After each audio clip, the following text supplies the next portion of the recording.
Hello दोस्तों, नमस्कार। आप सभी का स्वागत है करंट अफेयर्स इन 10 अनअकैडमी। जी हाँ दोस्तों, one stop the solution all the current affairs in India. Bank हो, एसएससी हो, बीपीएससी हो, यूपीएससी हो, स्टेट पीसीएस हो, हर एक एग्जाम के टॉप 10 करंट अफेयर्स मिलेंगे आपके अपने इस यूट्यूब चैनल पर। चैनल का नाम याद रखिएगा, करंट अफेयर्स इन 10।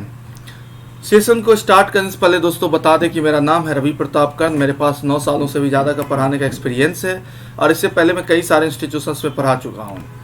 दोस्तों सबसे पहले क्या करना है कि आपको अपने मोबाइल में लर्निंग ऐप इंस्टॉल करनी है, अनअकैडमी, जो कि मैंडेटरी है। अनअकैडमी की बात करें तो 30 से ज़्यादा कैटेगरीज पर अलग अलग सर्विसेज प्रोवाइड करता है। आप हमसे किसी भी कैटेगरी से जुड़ सकते हैं। हर कैटेगरी के लिए यहाँ पर बेस्ट एडुकेटर अवेलेबल हैं। आपके लिए मैंने बनाया है टेलीग्राम चैनल। आप इस लिंक के माध्यम से भी हमसे जुड़ सकते हैं, जहाँ की एग्जाम से रिलेटेड अपडेट्स आपको हमेशा मिलते रहेंगे। सब्सक्रिप्शन की बात करें तो हमारे पास 1 महीने, 3 महीने, 6 महीने, 12 महीने और 24 महीने के सब्सक्रिप्शन है। अगर आप 1 सालों के लिए सब्सक्रिप्शन लेते हैं तो उसकी फ़ी है 6000 और 2 सालों के लिए कितनी, तो 7200 रुपये। लेकिन जैसे ही मेरा रेफरल कोड आप यूज़ करेंगे RPK10 तो आपको 10% तक का इंस्टेंट डिस्काउंट मिल जाएगा। यानी कि जहाँ पर 1 सालों के लिए फ़ी थी 6000, वहाँ लाएंगे 5400, और जहाँ पर 2 सालों के लिए फ़ी थी 7200, वहाँ लाएंगे कितने, तो 6480 रुपये। तो याद रखिएगा, मेरा ये रेफरल कोड है RPK10। पहला क्वेश्चन है सेशन का कि Indian air force has signed on MOU with which university to establish a chair of excellence. यानी कि भारतीय वायुसेना ने किस विश्वविद्यालय के साथ एक चेयर ऑफ एक्सीलेंस स्थापित करने के लिए समझौता ज्ञापन पर हस्ताक्षर किए हैं। पहला ऑप्शन है दिल्ली यूनिवर्सिटी, दूसरा है नालंदा यूनिवर्सिटी, तीसरा है अन्ना यूनिवर्सिटी, चौथा है सुभारती यूनिवर्सिटी और पांचवा है सावित्रीबाई फुले यूनिवर्सिटी। यानी क्वेश्चन था कि भारतीय वायुसेना ने किस विश्वविद्यालय के साथ एक चेयर ऑफ एक्सीलेंस स्थापित करने के लिए समझौता ज्ञापन पर हस्ताक्षर किए हैं। दिल्ली यूनिवर्सिटी, नालंदा यूनिवर्सिटी, अन्ना यूनिवर्सिटी, सुभारती यूनिवर्सिटी या फिर सावित्रीबाई फुले यूनिवर्सिटी। तो इसका आंसर क्या होगा, तो सावित्रीबाई फुले यूनिवर्सिटी।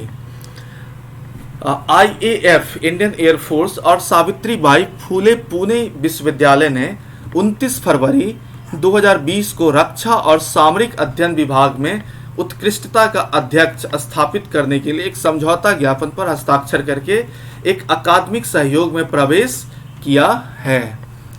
नेक्स्ट है question, airport authority of India किस राज्य सरकार ने 6 उपकरण हायरिंग केंद्रों के निर्माण के लिए एक समझौता ज्ञापन पर हस्ताक्षर किए हैं। पहला ऑप्शन है सिक्किम, दूसरा अरुणाचल प्रदेश, तीसरा है त्रिपुरा, चौथा मेघालय और पांचवा मणिपुर। तो इसका जो आंसर होगा वो क्या होगा, त्रिपुरा। यानी कि त्रिपुरा राज्य सरकार और एयरपोर्ट अथॉरिटी ऑफ इंडिया ने त्रिपुरा के ढलाई जिले के तहत मनु ब्लॉक में 6 उपकरण किराए पर लेने वाले केंद्रों के निर्माण के लिए एक समझौता ज्ञापन पर हस्ताक्षर किए हैं। त्रिपुरा की बात करें, त्रिपुरा की कैपिटल कहाँ, अगरतला। गवर्नर कौन है, तो रमेश बैस। और चीफ मिनिस्टर कौन है, तो बिप्लब कुमार देव। यानी नेक्स्ट क्वेश्चन है कि भारत की भूजल आवश्यकताओं को सुधारने के लिए विश्व बैंक और भारत सरकार ने किस ऋण समझौते पर हस्ताक्षर किए हैं। पहला ऑप्शन है $250 मिलियन, तीसरा ऑप्शन है $450 मिलियन, तीसरा ऑप्शन है $350 मिलियन और चौथा ऑप्शन है $400 मिलियन और पांचवा है $550 मिलियन। यानी क्वेश्चन था कि भारत की भूजल आवश्यकताओं को सुधारने के लिए विश्व बैंक और भारत सरकार ने किस ऋण समझौते पर हस्ताक्षर किए हैं। What amount of loan agreement has signed by World Bank and Government of India to improve India's groundwater requirements? तो इसका जो सही आंसर है वो कितना है, तो $450 मिलियन। याद रखिएगा, $450 मिलियन की भारत सरकार और विश्व बैंक ने देश के गिरते भूजल स्तर को गिरफ्तार करने और भूजल संस्थानों को मजबूत करने के लिए राष्ट्रीय कार्यक्रम का समर्थन करने के लिए 450 मिलियन ऋण के समझौते पर हस्ताक्षर किए हैं। नेक्स्ट क्वेश्चन है कि गुजरात सरकार ने MSME, जिसको हम कहते हैं micro small and medium enterprises, क्षेत्र में उद्यमियों को आसानी से थोड़े समय के भीतर ऋण स्वीकृत करने की सुविधा के लिए एक समझौता ज्ञापन पर हस्ताक्षर किए। यानी कि Gujarat government signed an MOU with which bank to facilitate approval of loan and entrepreneurs in MSME sector with ease and within a short time frame. यानी गुजरात सरकार ने एमएसएमई क्षेत्र में उद्यमियों को आसानी से और थोड़े समय के भीतर ऋण स्वीकृत करने की सुविधा के लिए एक समझौता ज्ञापन पर हस्ताक्षर किए हैं। पहला ऑप्शन है आईसीआईसीआई, दूसरा ऑप्शन है पीएनबी, तीसरा ऑप्शन एचडीएफसी, चौथा आईडीबीआई और पांचवा स्टेट बैंक ऑफ इंडिया। तो इसका आंसर क्या होगा? तो स्टेट बैंक ऑफ इंडिया। यानी कि गुजरात सरकार ने भारतीय स्टेट बैंक के साथ एमएसएमई का मतलब micro small and medium enterprises, Gujarat सरकार ने भारतीय स्टेट बैंक के साथ एमएसएमई क्षेत्र में उद्यमियों को ऋण की मंजूरी आसानी से और थोड़े समय के भीतर प्रदान करने के लिए एक समझौता ज्ञापन पर हस्ताक्षर किए। एक आवेदन करने के लिए 15 दिन के भीतर बैंक परियोजना और सैद्धांतिक मंजूरी प्रदान करेगा।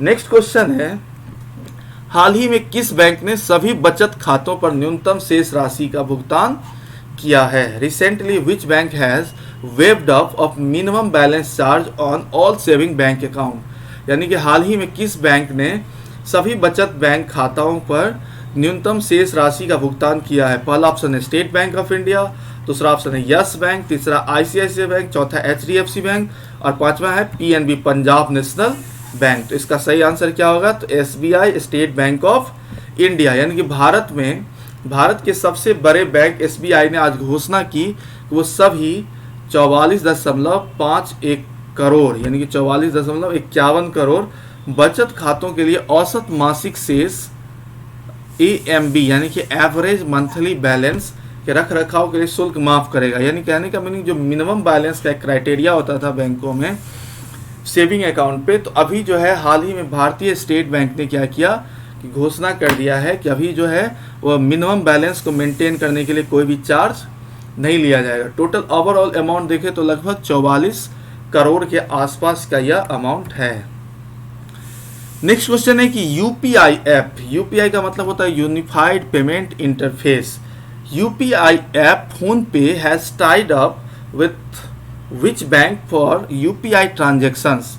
यानी यूपीआई ऐप फोन पे ने यूपीआई लेन देन के लिए किस बैंक के साथ समझौता किया है? पहला ऑप्शन है यस बैंक, दूसरा ऑप्शन है आईसीआईसीआई बैंक, तीसरा ऑप्शन है एक्सिस बैंक, चौथा ऑप्शन है आईडीबीआई बैंक और पांचवा ऑप्शन है स्टेट बैंक ऑफ इंडिया। तो इसका जो सही आंसर है वो क्या होगा? तो ICICI bank.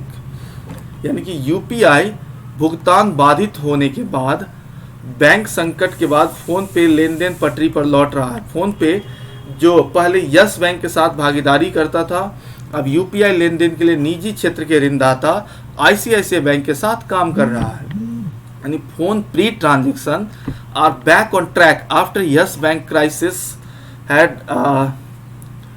disrupted UPI payment PhonePe which earlier partner with Yes bank. यानी कहने का मीनिंग क्या है?